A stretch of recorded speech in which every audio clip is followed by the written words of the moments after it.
Tonight we celebrate the new Tomorrowland at Walt Disney World in Florida with a television special that's out of this world. Hello, I'm Michael Eisner, head of the Walt Disney Company. In a top-secret military installation somewhere in the United States, there are those who believe that the government is hiding the remains of an alien spacecraft that mysteriously crashed to Earth. With more and more scientific evidence of alien encounters and UFO sightings, the idea of creatures from another planet might not be as far-fetched as we once thought. In fact, one of you out there could have the next alien encounter. Enjoy tonight's special. I'm going to walk over and see if I can sneak a peek. Maybe not. Alien Encounters from New Tomorrowland is brought to you by Bounty. Outstanding absorbency and durability make Bounty the quilted quicker picker-upper. Scientific verification of extraterrestrial life forms routinely arriving on Earth. Top secret reports from ongoing military investigations. Compelling home videos of alien craft captured within the last few months. World figures who have gone public with their own extraterrestrial experiences. The shocking history of government misinformation programs designed to prevent widespread panic. And personal accounts of those who have been abducted and studied against their will. It's happened to me, it's happened to my sister, and I believe my mother. My son looks me straight in the eyes, and he says, "They took blood out of you, Mama." They don't ask permission, they take you. But it's such an incredible secret, nobody wants to believe it. There is valuable scientific data that would prove once and for all that planet Earth is being visited by highly evolved intelligence that is not from this world. Wait a minute. I've had enough. Stop it. From beyond the boundaries of our perceptions, intelligent beings are beckoning mankind to join the galactic community. It's an invitation which is both wondrous and terrifying. This is the nature of alien encounters. Mankind has the unique ability to ignore the obvious, especially when the facts reveal a disturbing truth. We once believed the sun revolved around the earth. When Galileo demonstrated the reverse is true in 1634, he was charged with heresy and placed under house arrest for the last 8 years of his life. The charges were later dropped, 342 years later. Now, as we approach a new millennium, mankind is in the midst of the most profound event in history, actual contact with intelligent life from other planets. For nearly 50 years, officials have been documenting routine alien encounters here on Earth. And thousands of people have seen or experienced this alien presence. Yet many others still refuse to acknowledge the obvious evidence all around them. What is it like to be confronted by a creature whose intelligence and skill is far beyond the comprehension of mankind? Would it be enlightening? Would it be an exercise in terror? Or perhaps both? Here in the new Tomorrowland at the Walt Disney World Resort near Orlando, Florida, these concepts are brought to life as guests experience their own alien encounter, a sensory thriller from Disney and George Lucas. We'll give you a sneak preview later in the show. But first, we must prepare you for the future with some shocking insights from the recent past. Alien ships seem to arrive in waves. And if the last few years are any indication, planet Earth is experiencing a tsunami of sightings.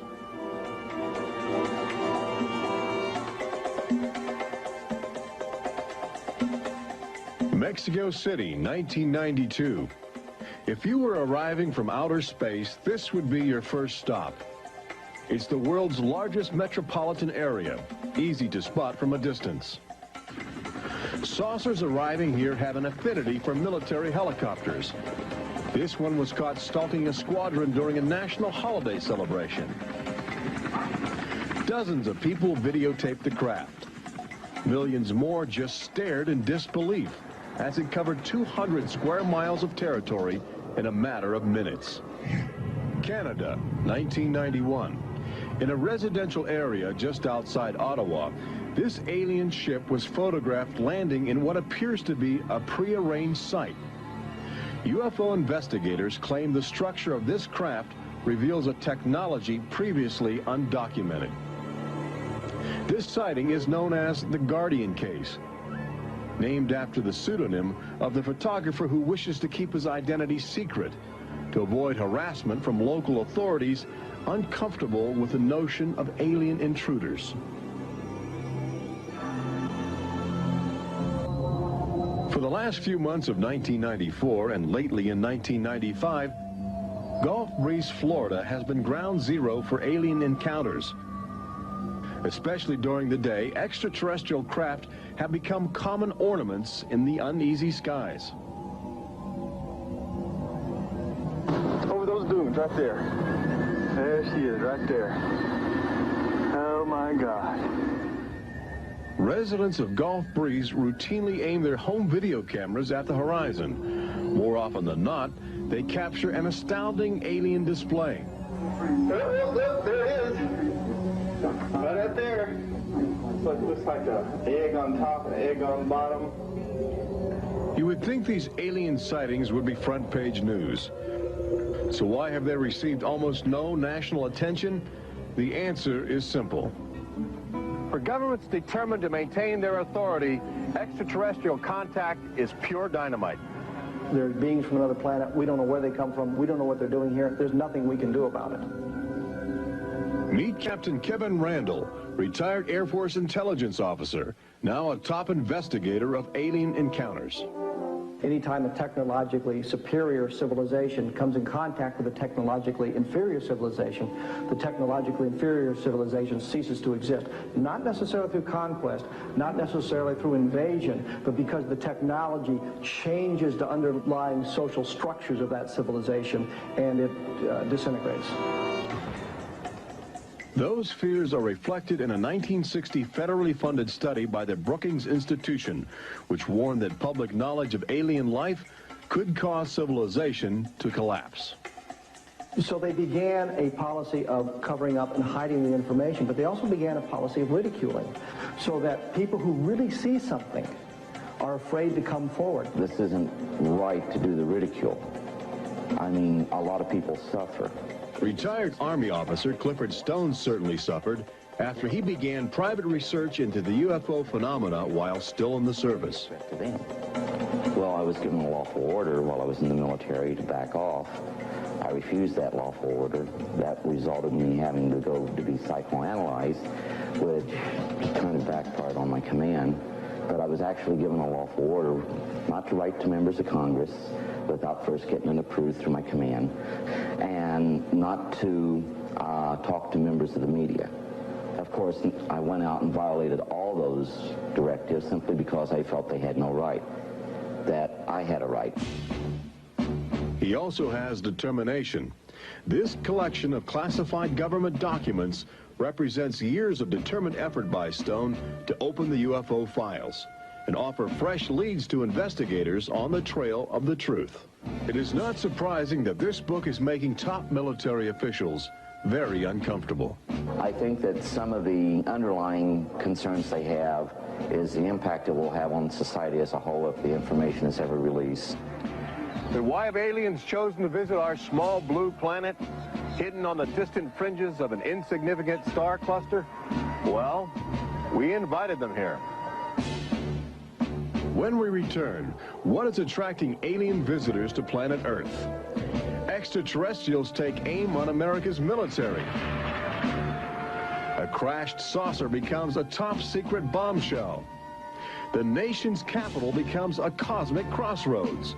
And later, how Disney Imagineers have designed a way to prepare humans for their inevitable alien encounter.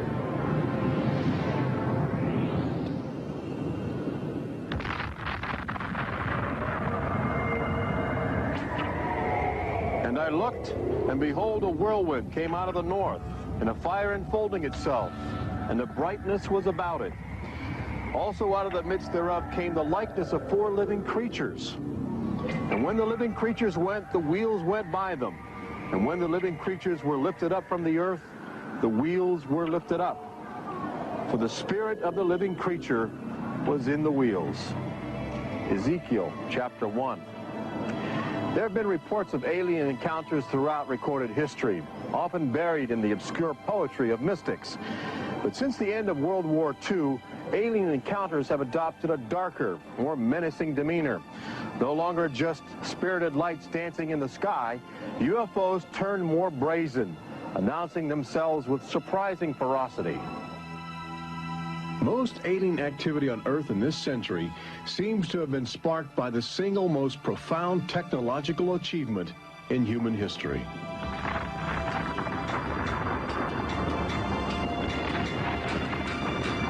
The atomic bomb did more than blow away every conventional notion of combat. It also saddled mankind with the awesome responsibility of life and death for the entire planet. But what the world didn't know in 1945 was that the atomic bomb's brilliant burst of energy would also be mankind's cosmic calling card, announcing to the universe that a technological society had evolved on a small blue planet in the backwaters of the stars. So as the world celebrated the war's end in 1945, aliens who heard man's atomic trumpet were already charting their course towards Earth, responding to our open invitation. As early as 1947, the large alien ships began to arrive, navigated by living creatures. Their advanced physics allowed them to traverse the galaxy and pierce Earth's atmosphere with amazing speed. The U.S. military immediately went on the alert against the unknown menace. Sightings were perceived as threats to the security of an America still reeling from the edgy consciousness of war. And the sightings were taking place all across the country. I glanced up and there were 3 flying saucers in a V with what appeared to be a dome on the top with, I can't be sure, but I believe I saw the sun glinting off of windows or observation portholes of sort. I think it was from outer space, but friendly. Army fighter planes are on patrol for flying saucers. Cameras installed to photograph them. Portland, Oregon, the area from which came the first weird reports. This flying saucer patrol shows how the Air Forces, while not putting too much stock in the mysterious things in the sky, are investigating. The control tower's in touch and on the watch. So are a whole lot of people these days. They're seeing flying saucers everywhere. Flocks of fantastic discs flying through the air. But the military finally had to admit that something was happening that they didn't understand, offering their first and only public statement on the UFO phenomenon.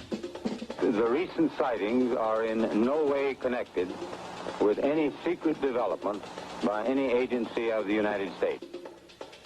They weren't always called flying saucers. Some reports claim they resembled other household objects. The public was fascinated and anxious to make contact. But our official response remained aggressive, sometimes sparking deadly games of high-speed, high-altitude cat and mouse. National Guard Captain Thomas Mantell played that game and quickly became a grisly statistic. His last words, as Mantell soared at an altitude of 20,000 feet, are a chilling commentary on the power of the alien ships. I'm closing in to take a look. It looks metallic and of tremendous size. It's going up now as fast as I am. That's 360 miles per hour. I'm going after it. Moments later, Captain Mantell's mission had ended. Occasionally, the tables were turned. More than one alien craft crashed and was recovered for secret U.S. military research. The most famous case took place in July of 1947, just outside the community of Roswell, New Mexico. Famous because local officials openly admitted they had retrieved an alien ship before their commanders instructed them to keep the story confidential. What you can't explain, they reasoned, you must deny. July of 1947, the Army Air Forces at Roswell announced we had captured a flying saucer. You can say our government announced in July of 1947 they had a flying saucer. 3 hours later, they announced, no, it's merely a weather balloon. The officers at Roswell made a mistake. But our government has come forward and said, yes, we had a flying saucer. Then they took it back. Any one of your viewers can go back to the newspapers on July 8th, July 9th of 1947, and just front page headline after headline that the government had captured a flying saucer. Don Schmidt from the Center for UFO Studies in Chicago is convinced that the Roswell case is the linchpin in America's ongoing alien cover-up. We have over 550 witnesses. They were there. They handled the debris. They saw the craft. They saw the bodies. They handled the crew members of that craft. And invariably, they all say, this was not from this earth. This is the actual site where the Roswell saucer was discovered, along with the bodies of 3 extraterrestrial missionaries who didn't survive the collision. The debris and the dead were impounded and taken away for top-secret study, while a classified investigative committee called the Majestic 12 was organized by President Truman. And a government cover-up was initiated with a calculated disinformation campaign. The military, I know for a fact, has established what's called disinformation programs, officially sanctioned deception programs. This is covered by a regulation at Department of Defense level that's secret. This is the case with the unidentified flying objects. I cannot say that the Roswell incident was a cover-up, but I can certainly say that the government back then and today acted like it was a cover-up and has been subject to being accused of a cover-up. The flying saucer debris at Roswell was attributed to a downed weather balloon. There was no explanation for the alien body parts among the wreckage. Before long, other sightings were dismissed as optical illusions caused by electrified swamp gas, with elaborate demonstrations staged for newsreel cameras to back up the claim. But while the Pentagon refused to publicly admit aliens had arrived on Earth, their top-secret internal memos told a different story, even detailing the various ships and the creatures they had autopsied. Meanwhile, the American people fell in love with flying saucers, sensing something playful in their alien design. Before long, even the military seemed to fall under the trance of the UFOs. Government inventors began to mimic what they were seeing in the sky, in a strategy to stumble upon the secrets of advanced alien technology. These rare films chronicle those primitive efforts. At a symposium conducted by Princeton University, weird and wonderful flying machines developed for the Army go through their paces. The flying scooter, for instance, with only a 7-horsepower motor. Or this flying what have you. Just count your fingers after starting the fans.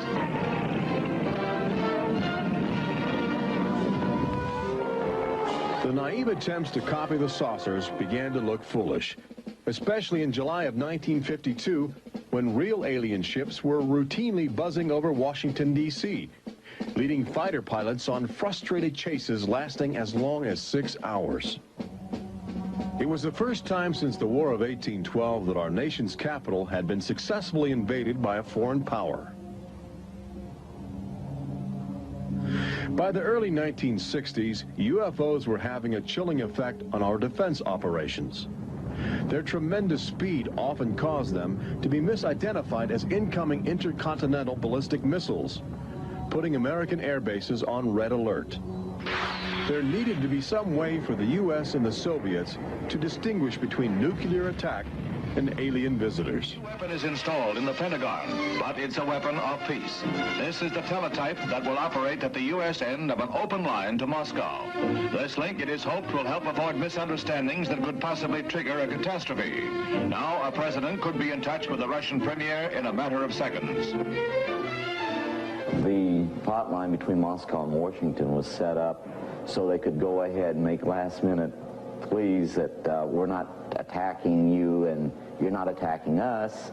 The purpose for this was to ensure that a nuclear war would not be touched off by a UFO appearing on the scopes and being mistaken for enemy aircraft.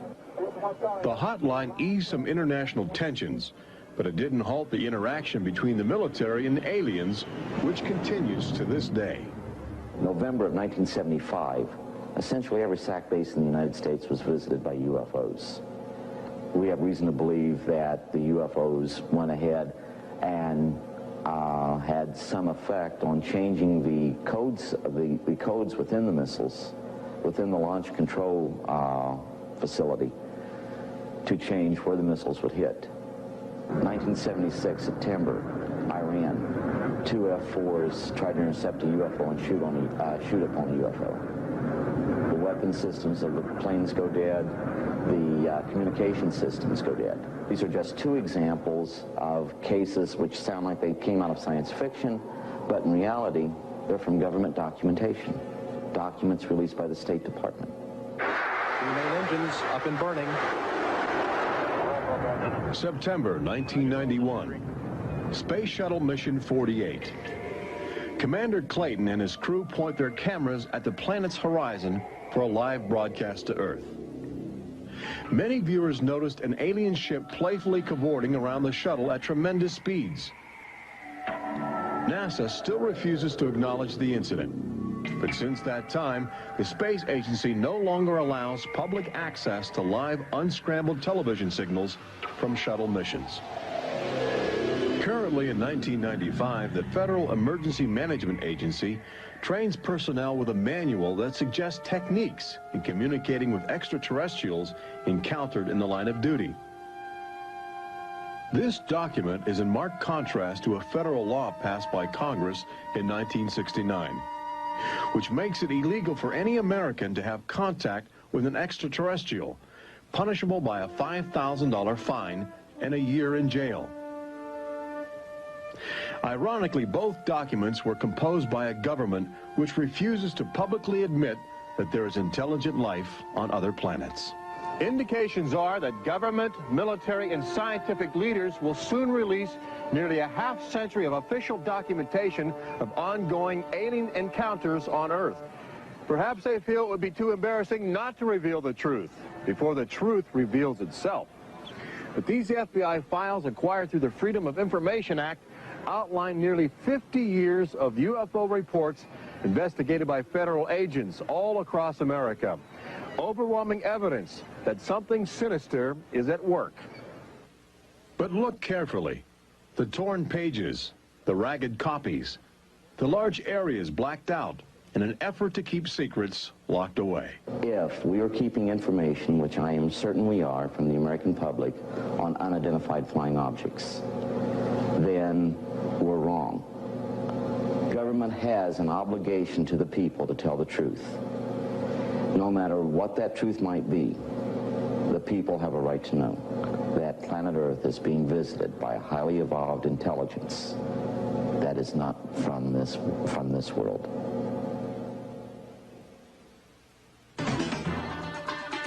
When we return, meet the people who have already experienced disturbing contact with creatures from another world.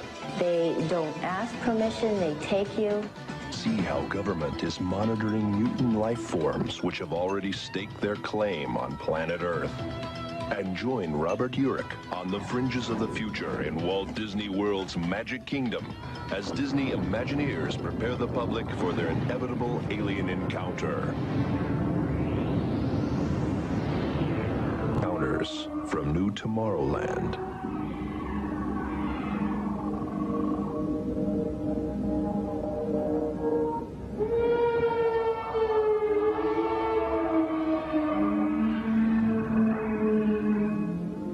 The fact is, everyone encounters alien life forms each day.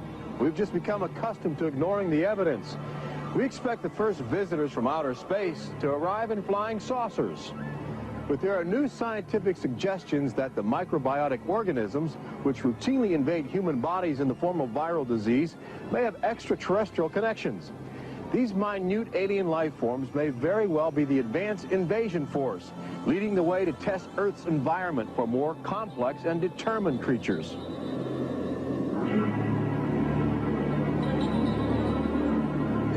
The idea is not new. Arrhenius, a Swedish chemist who died in 1927, first proposed the theory of transfermia, the notion that life is universally dispersed, possibly carried by cosmic winds across the vast expanse of the galaxy in the form of viral spores. Uncovering this mutating alien life is an ongoing government project carried out by scientific teams at NASA. They begin by collecting meteors which have landed on the barren landscape of Antarctica. Here, low temperatures preserve the alien life clinging to 4-billion-year-old cosmic debris. In a specially sealed clean room at the Johnson Space Center, these crude interstellar spaceships are carefully dissected to extract the biotic matter inside. Amino acids, a kaleidoscope of organic compounds, and the chemical catalysts of life are analyzed with sophisticated gas chromographs and mass spectrometers. Life is plentiful in the universe and eerily tenacious. Lately, scientists have found extraordinary numbers of unknown organisms which have gained a biological foothold where we once thought survival would be impossible. They grow in deadly ammonia gas. They are resistant to ultraviolet radiation. They thrive inside the radioactive cooling systems of nuclear power plants. And they can even survive the vacuum of space, reanimating themselves when air and water become available. Riding inside the stone cocoon of a meteor, life can travel virtually anywhere, and a good deal of it lands on planet Earth. But just as we explore the genetic package of alien life, visitors from space are routinely examining human specimens, abducting men, women, and children in order to conduct disturbing biological experiments. Very, very few people who've had the experience are willing to talk about it publicly. There is such a kind of ridicule factor. Bud Hopkins, researcher and author of the best-selling book Intruders, is America's leading investigator into the alien abduction phenomenon, and largely responsible for bringing the astonishing situation to the nation's attention. The most important thing about this, I think, in studying it, is to realize that there are very distinct patterns. This is not just a box full of crazy experiences which are mutually contradictory. The patterns start this way. People are abducted first in childhood. When I go back into my memory, I don't know a day without them. And they are then re-abducted over many, many, many years. When I saw this light on the freeway, my first reaction was, oh my God, not again. I grabbed the side of my bed like, no, you're not gonna get away with this. You're not gonna get away with it this time. Then I feel lifted off of the bed, and the next thing that I remember is being on a table or a bench and these beings surrounding me. Samples are taken from the skin. There are very distinct scars that result from these biopsies, whatever we want to call them. I have a scar on my hand. It seems to be a triangle shape that's a half an inch by half an inch if you were to measure it. They were just red and blistery and kind of in a large equilateral triangle on each foot. The basic, most common mark is what we call a scoop mark. It's a circular depression, as if the aliens have used a little tool and removed a layer of cells. On my upper left inner thigh, I have two marks. There's a series of two. They're about 1/8 of an inch deep and about 1/4 inch in diameter that people call scoop marks, for lack of a better term.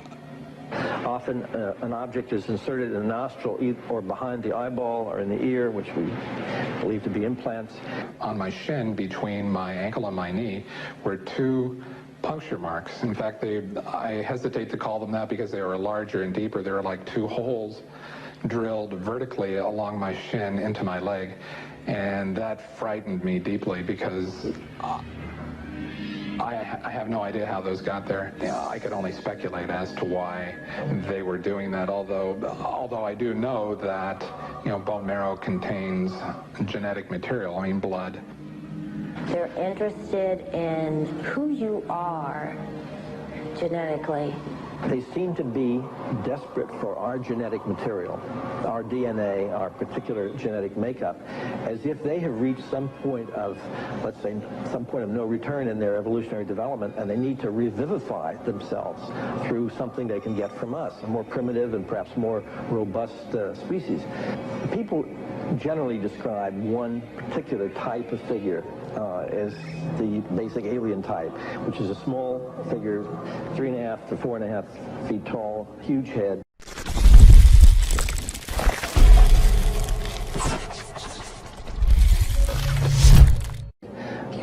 black eyes, hairless, grayish-white skin, just a tiny slit for a mouth that doesn't move, and so forth. I'd say that accounts for about 85% of the descriptions. There's some that are very, they talk about the reptilian being like sexually aggressive, and then there's some that look like praying mantis that are very mean and very violent.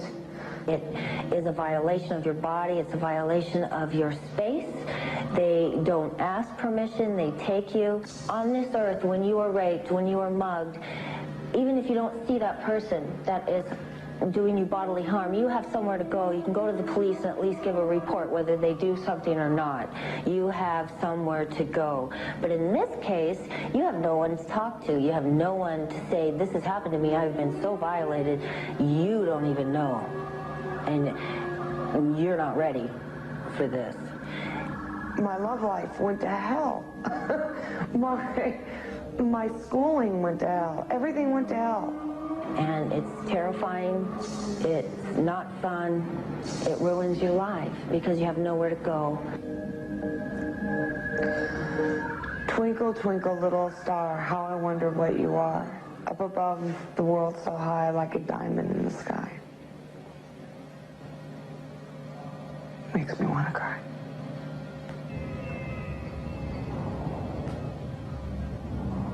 Part of the trauma involved in this is our government telling us that these objects don't exist. And I seem, and other members of my family, and other people seem to have these experiences.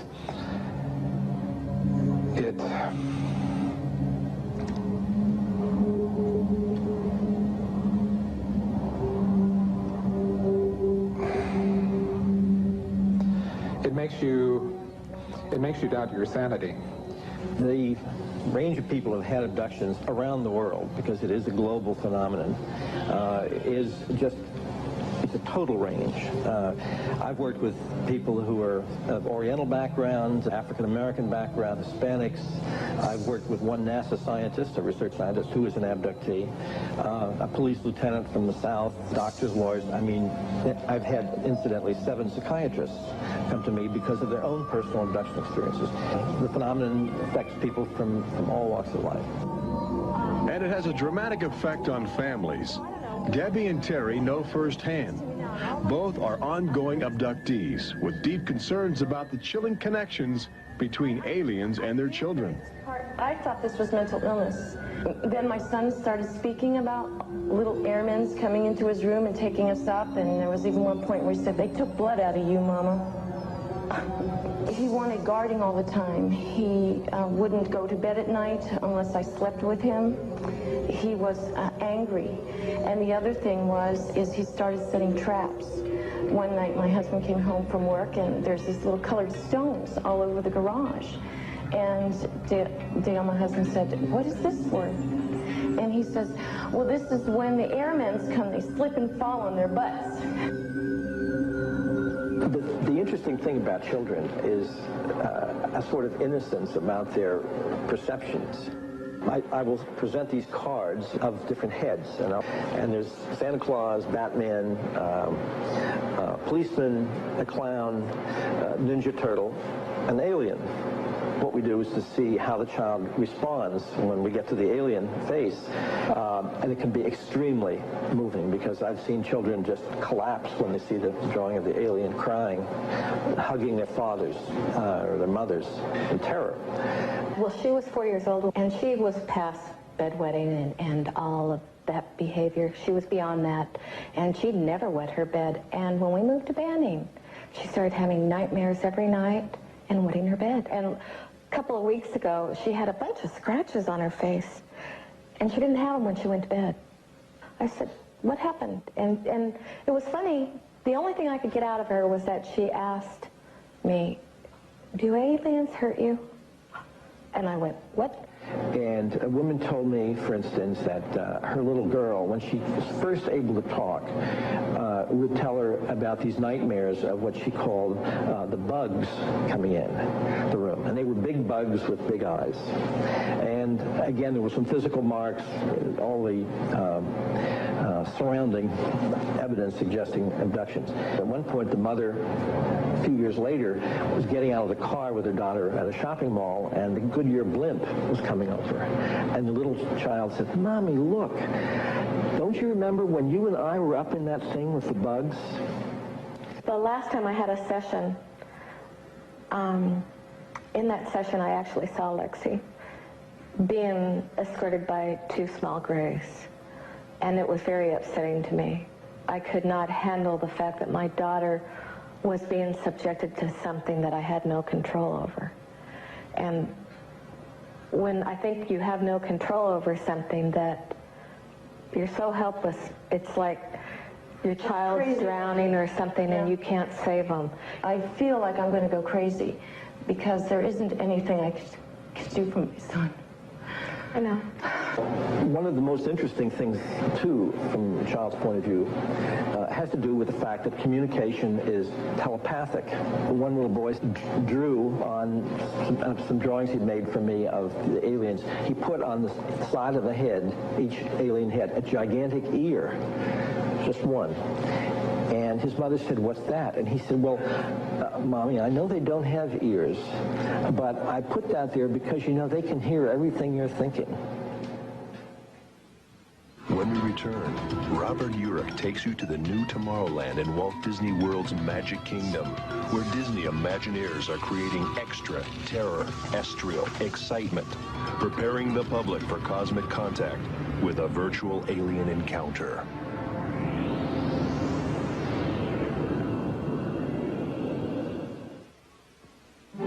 An official UFO sighting report, one of thousands compiled over the last few decades. This particular report from October 1969 was filled out by Jimmy Carter. He was still governor of Georgia at the time. He witnessed a luminant object suspended in a twilight sky. Later, when he assumed the office of President of the United States, his staff attempted to explore the availability of official investigations into alien contact. As this internal government memo illustrates, there are some security secrets outside the jurisdiction of the White House. We investigated lights in the sky for over 20 years. We didn't get anywhere. We have over 100,000 cases from over 160 countries in our files at the Center for UFO Studies in Chicago. When you actually take the time to look at the official record, look at the actual declassified, disclosed documents on the phenomena, and I'll guarantee you'll walk away saying, why weren't we told about this? And why were we told something else altogether? We've all been indoctrinated to have this knee-jerk response just to that term, UFO. We have to ask ourselves, who started it? And isn't it about time we go out and find out for ourselves? Every year, NASA routinely propels about 24 astronauts into a low Earth orbit aboard the space shuttle, a loud, lumbering, somewhat primitive rocket ship.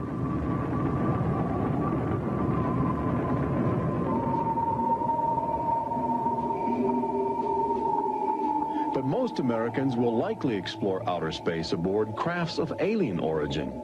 Statistics indicate a greater probability that you will experience extraterrestrial contact in the next 5 years than the chances that you will win a state lottery. But how do you prepare for such an extraordinary event? Here in the new Tomorrowland at Disney World, scientists and Disney engineers have brought to life a possible scenario that helps acclimate the public to their inevitable alien encounter. Welcome to the new Tomorrowland Convention Center in the Magic Kingdom, where humans can enjoy their first taste of the future, as well as advanced extraterrestrial technology, and begin to understand the disturbing facets of alien intelligence. Access Technologies, an interplanetary manufacturing and marketing conglomerate, is one of the first alien firms to take advantage of this showcase facility in New Tomorrowland, introducing humans to technology which promises to seize the future. Today, guests are exploring the concept of teleportation, the ability to transmit solid matter or living creatures across the endless void of space. Inside this chamber, at the extraterrestrial alien encounter attraction, cosmic representatives will demonstrate the secrets of a brave new world. Utilizing the ominous device, two very different life forms will make contact via the teleportation